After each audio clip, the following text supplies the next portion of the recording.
Today, we will talk about Xi Jinping, the leader of China. China is one of the biggest countries in the world, with more than 1 billion people. The leader of China has a lot of power and influence, not only inside China, but also across the world. Xi Jinping's life story is long and special. He was born into a powerful family in Beijing. Later, he lived in a poor village for many years. After that, he worked step by step in the government, moving from small towns to big provinces, and finally became the top leader of China. For some people, he is admired for fighting corruption and making the economy better. They also say he gives China a stronger voice in the world. However, more people worry that he limits freedoms and uses very strict rules. They also say he has kept power for too long. Some international observers also have concerns about human rights in China. He is a controversial figure. Let us now look at his life, from his childhood to today. Xi Jinping was born in Beijing in 1953. His father, Xi Jinping, was an important leader in the Communist Party. He fought in the revolution and helped create the new government. Because of his father, Xi had a comfortable childhood. He lived in a nice home in Beijing and went to good schools. Families like his were called Red families because they had strong connections to the Communist Party. But his life changed. In the early 1960s, his father lost power and his position. Then, in 1966, the Cultural Revolution broke out in China. It looked like a movement to make society more pure and harmonious. But in truth, it was started by Mao Zedong. He wanted to remove his enemies inside the party and silence the voices that supported capitalism. Many intellectuals and groups that were against the government suffered. Their families also suffered. As a teenager, Xi saw his family attacked and his father criticized. He was sometimes treated badly because of his family. Some people say this period made him tough and patient. Others say it taught him to be careful and loyal to the party to survive. In 1969, when Xi was only 15, he was sent to the countryside. He was sent to a poor village in Shanxi province called Liangjiahe. He stayed there for 7 years. Life in Liangjiahe was extremely hard. He lived in a simple cave house. He faced hunger, cold, and heavy physical work. He worked in the fields with the villagers. He learned to carry water, grow crops, and take care of animals. At first, he tried many times to escape back to Beijing, but each time he failed. To survive, he had to let go of his past. He needed to learn how to live in the hard conditions. He soon understood one thing. As the son of a former high official, he had to show complete loyalty to the party. Only this could keep him safe and allow him to move forward. With time, he learned to adapt. Later, he said this experience helped him understand the lives of ordinary people. People today explain this period in 2 different ways. Some believe it made him strong and helped him build deep ties with the people. But others say that in those troubled years, he mainly learned how to survive in an uncertain system. They say he also learned how to show complete loyalty to the party. This later helped his political career. In 1975, the Cultural Revolution was finally over. That year, Xi Jinping entered Tsinghua University in Beijing. He studied chemical engineering. He also studied politics. This was a big change for him. Before, he had been living in a simple cave house. After he graduated, he began his political career.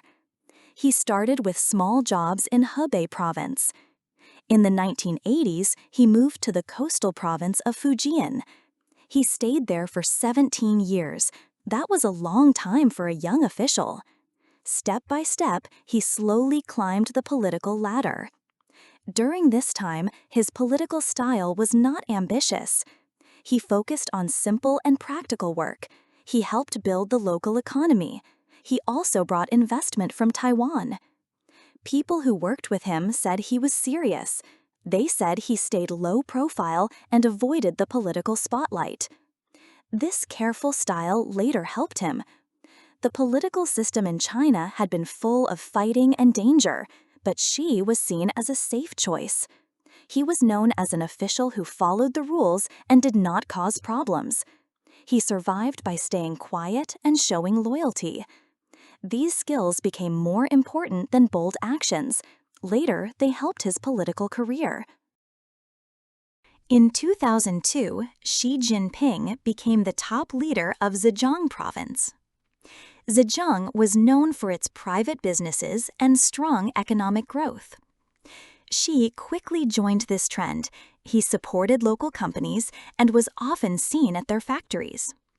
Business leaders liked his focus on the economy. His time there was seen as a positive step. Then came a big challenge in 2007. He was suddenly moved to Shanghai. At that time, Shanghai's government was in trouble. A major corruption scandal had removed the city's top leader. Xi was sent to fix the mess. He strictly followed orders from the central government and stopped the scandal from getting any bigger. He also began to change key staff, which helped create a stable base for the future. This experience showed he could handle big problems. Many saw it as a key step for his promotion to the highest levels of government. In 2007, Xi Jinping joined the Communist Party's top leadership. He quickly rose, becoming China's vice president in 2008. He then began to build his own power step by step, ending the old way of group leadership. In 2012, Xi became General Secretary of the Communist Party. This is the most powerful job in China. He started an anti-corruption campaign with a slogan, "Swatting flies and hunting tigers." Tigers were powerful leaders, and flies were local officials. This policy earned him a lot of support and praise from the public. This campaign not only punished bad officials, it also targeted his political rivals and top military leaders who could threaten his power. In 2013, he also became president of China. After he removed his political rivals, he started a big reform of the military in 2015. This gave him full control of the army. Over just a few years, he took down his opponents and put his own loyal people in key positions. This helped him control both who was in power and the military. Finally, in 2018, the National People's Congress voted to change the Constitution. This removed the term limit for the president. It allowed him to start a third term as General Secretary in 2022. Since 2018, China's economy has been on a new path. In the past, the goal was fast growth, but Xi Jinping brought up a new idea: common prosperity. It was like a big storm for tech companies that had earned a lot of money.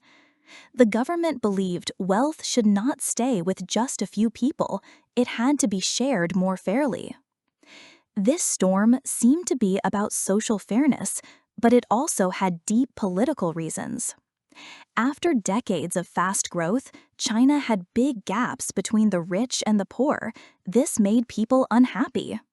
It was a risk to the government's power. So, common prosperity was a key move. It aimed to show regular people that the party could bring social justice. This helped to win back public trust and make the government's power stronger. However, this big change was fast and caused a lot of market uncertainty. At the same time, China created a dual circulation plan to deal with global trade problems. This sounds complex, but it's simple. The focus moved from making money from other countries to making money inside our own country. The goal was to make China's own market the main driver for its economy. This change happened because of the trade war with the US and technology bans. China realized that relying too much on exports was a big risk. They needed a more stable economy that did not depend on other countries. This was a big plan, but it faced many challenges. Because of a strict zero-COVID policy, cities were locked down and businesses were closed. The streets were empty. It was like the government was pushing the gas pedal with one hand, and with the other, it was hitting the brakes. On the technology side, the US saw China as a threat. They believed China had a long history of stealing intellectual property. The US wanted to stop China from passing them in 5G and AI technology. So the US started to block China from getting some technologies. This made China realize the danger of depending on others for key technology. So Xi made tech self-reliance a national goal. He made huge investments in things like semiconductors and software. He also put state and private resources together to create new technologies. So we see a big conflict. The plan was for long-term stability and fairness, but in reality, it caused a lot of economic problems. Many observers believe that in today's world, Xi Jinping puts social order and self-reliance above economic growth. From 2018, Xi Jinping has led China's foreign policy and defense in a new, more forceful direction. The strategy he is pushing seems to be a personal choice. He wants to move completely away from the old, low-key style of Deng Xiaoping's time. His foreign policy is often called wolf warrior diplomacy. Besides arguments about China stealing intellectual property, Beijing has taken strong actions in Xinjiang and in Hong Kong. It has also expanded its military presence in the South China Sea. All these things have led to strong criticism from the international community. In response to pressure from countries like Europe and the US, China's diplomats changed their style. Following Xi's orders, they started using more aggressive language. At the same time, Xi actively promoted his personal Belt and Road Plan. This was not just to make China closer to other countries. It was also a way to solve China's own economic problems, and to make sure China had safe access to energy and trade routes. By building large projects in these areas, China could use its extra industrial capacity. It also opened new trade paths to be less dependent on old shipping routes. These foreign actions show his growing confidence and China's rising power. They have also made international relations more tense and complicated. This strong approach is backed by China's defense. Xi continues to spend huge amounts of money on making the military more modern. The Navy and Air Force have made big progress. This allows the military to operate far from China. It shows China's growing power. At the same time, military drills and activities around the Taiwan Strait have become more frequent. This is a response to other countries showing support for Taiwan. These military actions are not just a show of strength, they also send a clear political signal. Without a doubt, Xi Jinping's changes in the economy, foreign policy, and military are all part of one big plan. It is his way of dealing with challenges both at home and abroad. Since Xi Jinping came to power, human rights and social control in China have been a main concern for the world. In Xinjiang, many countries accuse the Chinese government of setting up re-education camps. They say the government has been putting Uyghurs and other Muslim groups in these camps on a large scale. They also say the government forces them to work and tries to change their culture. Some nations even call this genocide or crimes against humanity. Besides, the government has increased its control over religions like Christianity and Buddhism. Many churches and temples have been destroyed. Followers are asked to be loyal to the Communist Party. This shows that religious freedom is being greatly limited. In Hong Kong, Beijing put a new national security law in place. This law greatly limits freedom of speech and the press. Because of this, many pro-democracy activists have been arrested or have left the city. The law also changed Hong Kong's election system. Many critics say it has broken the one country, two systems idea. Across all of China, controls on speech and the internet have become much stricter. The government uses high-tech tools to build a large social credit system and digital network. The goal is to keep society stable and control people who disagree with the government. During the pandemic, a strict zero-COVID policy was used. At first, it controlled the virus well, but it also caused a huge shock to the economy and led to public anger and protests. The policy led to massive lockdowns and businesses closing. It also brought up human rights issues like forced quarantine and families being separated. The policy was suddenly ended in late 2022. This led to a huge number of new cases.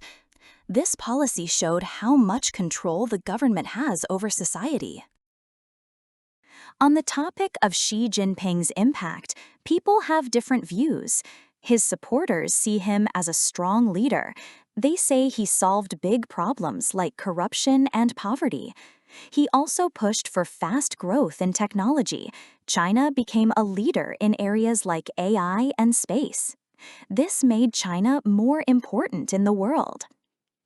However, critics say his success came with a price. They point to less personal freedom and punishment for people who disagree with him. They also say he has taken too much power for himself. This has caused problems with Western countries. His way of leading is important for China's future. History will judge him for a long time.